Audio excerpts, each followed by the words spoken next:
Dalkaen here, and this is my review of Abzû for the PlayStation 4. Abzû is an adventure game developed by the aptly named Giant Squid Studios, which is notably comprised of a few of the developers of 2012's Journey. The gameplay consists almost entirely of exploration with some minor puzzles.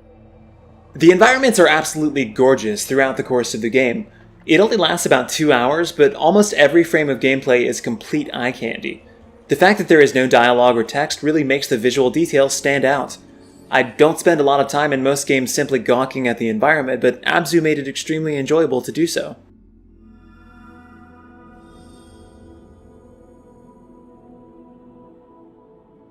The music is really stunning as well.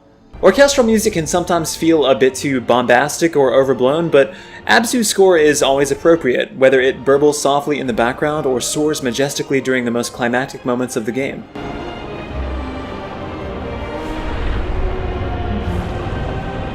Because Abzû lacks dialogue, the plot is left up to interpretation, but there are heavy inferences to Sumerian myth. Ancient structures slumber deep under the ocean, emblazoned with hieroglyphics depicting monsters and other mythical figures.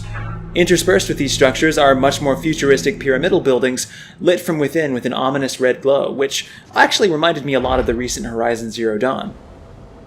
The diver the player controls is left unnamed, but the name Abzû comes from Sumerian mythology, referencing both the freshwater god Abzû and the fact that it combines the word Ab for water and Zu meaning to know.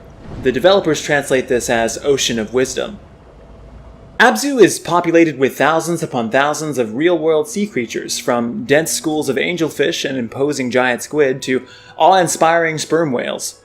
Many of the larger sea creatures can be ridden by the diver, at which point you can simply go along for the ride or take direct control and even jump out of the water. The great white shark whose journey you share is later in the game perhaps the most helpful, despite the species' poor reputation. I never thought a video game might make me care about a fictional shark, but there you go. Abzû is ultimately successful because it's so short. At only 2 hours, it doesn't start to wear out its welcome. However, the simplicity of the gameplay would not have done it favors had the game been much longer. Despite its jaw-dropping beauty, it is at its heart a game that is primarily swimming around and admiring the scenery. Although it is possible to collect a few assorted items and to interact with altars at which the diver can meditate, the overall interactivity level is low. For the type of game it is, the length is perfect. After all, not every game needs to be a 100-hour behemoth, even if my habits this year might contradict that belief.